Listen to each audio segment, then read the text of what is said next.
Après une première tentative avortée en 2012, le Gabon frappe à nouveau à la porte du Commonwealth, une organisation de pays anglophones regroupant les anciennes colonies britanniques. Que pensez-vous de cette initiative qui ferait du Gabon en juin prochain le troisième pays francophone à avoir l'anglais comme langue officielle? Seriez-vous prêt à vous mettre à apprendre l'anglais? Ce sont là les questions qui ont été posées par les correspondants d'Info 241, présents dans les villes de Port-Gentil et de Libreville, aux riverains de certains quartiers de Letteville, et voici la réaction recueillie sur place. Oui, je serais prêt à apprendre l'anglais, car déjà dans le monde professionnel, ça sera un bénéfice pour nous et pour nos enfants dans l'avenir, parce que l'anglais est une des langues prioritaires aujourd'hui dans le monde professionnel. Et aussi, si nous soyons l'un des pays qui avons ces deux langues, c'est une bonne initiative aussi, avoir l'anglais et le français. Le problème du Gabon est que c'est vrai, nous adoptons les langues des autres, mais pourquoi ne pas aussi adopter l'une de nos langues pour l'officialiser? Je dirais que c'est une très bonne chose, c'est une très bonne initiative parce que ça permet au Gabon de déployer, de toucher plein d'horizons. Et sachant tout de même, je veux souligner ce point que la langue du marché, c'est l'anglais. Donc, si on se relie, si au Gabon on prend l'anglais comme langue officielle, moi, perso, je suis prêt à apprendre cette langue parce que ça a beaucoup favorisé. Et je peux dire que tu peux aller dans un pays où les gens parlent espagnol, mais si tu as une bonne base en anglais, les gens peuvent t'aider en fait, parce que l'anglais, c'est la langue la plus parlée dans le monde. Donc, au Gabon soit l'un des pays où l'anglais serait officiel, obligatoire, c'est une très bonne chose et c'est une très bonne initiative. Merci. On va adopter l'anglais comme langue nationale au Gabon. Pardon, les Gabonais ont des vrais problèmes. C'est pas que quelqu'un se lève un bon matin, il dit voilà, je cherche quelque chose à faire. Bon, j'ai trouvé, on va changer de langue nationale. On ne peut pas changer de langue nationale comme ça. Le Gabon est un pays francophone parce que nos colonisateurs sont des Français. On ne peut pas changer, c'est-à-dire que si on change de langue nationale, on doit changer la monnaie. On ne doit plus utiliser le franc CFA, on doit utiliser une monnaie anglaise. Parce que le franc CFA, c'est franc, le CFA, c'est la communauté française en Afrique. C'est-à-dire que, donc, on doit aussi changer le franc CFA si on doit changer la langue nationale. Donc, il ne faut pas venir embrouiller les Gabonais. Les Gabonais ont des vrais problèmes. Déjà, le corona qui est là, qu'on n'arrive même pas à gérer, et c'est des choses comme ça qu'on peut gérer. Normalement, c'est une bonne chose de faire le Gabon d'un pays bilingue. C'est une bonne chose. Le problème, c'est que, est-ce que c'est niveau comme ça, c'est la base, en fait. Ça veut dire qu'on ne peut pas décider du jour au lendemain qu'on doit devenir un pays bilingue. Ça veut dire que c'est une politique qui doit être mise en place. Ça veut dire d'introduire sérieusement l'anglais depuis la maternelle, le primaire, à ce lycée, à un bon niveau. C'est une politique une bonne politique qu'on doit mettre en place. C'est pas juste du jour au lendemain dire qu'on devient pays bilingue. Non. Bon, enfin, on attend réellement voir comment, au fait, quelle méthode que le gouvernement va mettre en place. Sûrement, s'il décide de faire de rentrer au Commonwealth, c'est sûrement c'est sûrement qu'ils vont bénéficier de une aide.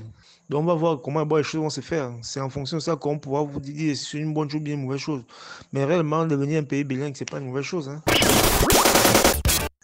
Oui, c'est une très très bonne initiative au départ parce que ça favorise l'échange entre cultures et comme c'est la langue du marketing, elle sera vraiment très facile à apprendre à parler si vraiment les autorités mettent les moyens et les établissements en place parce qu'on connaît notre pays. Et si on peut faire ça pour l'anglais, pourquoi on ne peut pas faire ça pour une de nos langues nationales, quoi. Parce que c'est bien beau de mettre l'anglais, le français devant, mais pourquoi ne pas prendre le pounou, le fin, le kissir, le miennet comme langue nationale vraiment de source, quoi. Pourquoi ne pas le faire? Mais vraiment, c'est une très très bonne idée, mais celle-ci aussi, c'est une autre bonne idée, encore meilleure. Prendre une langue comme le pounou, le fan, le guissir, je sais pas quoi, en tant que langue nationale. Le Gabon devrait essayer de copier ce qui est bien chez les autres, ne pas faire juste de la copie-coller. c'est peut-être bien d'avoir l'anglais comme deuxième langue officielle, déjà connaissant un peu la place de l'anglais dans le monde. C'est une langue d'affaires, c'est une langue, quand vous l'avez, c'est comme un passeport ou un laisser-aller, on peut comprendre cela comme ça.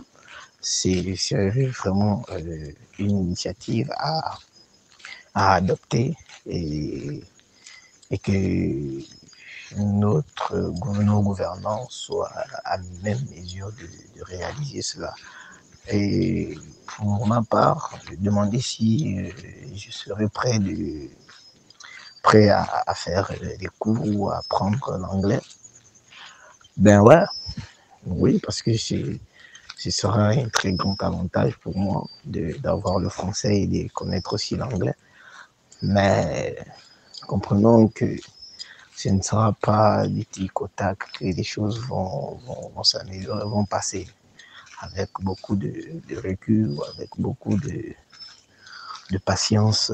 Ça pourra se faire et ça va se faire avec le temps. Donc, il serait mieux, d'ailleurs, d'abord d'accepter la chose et de la perpétuer partout.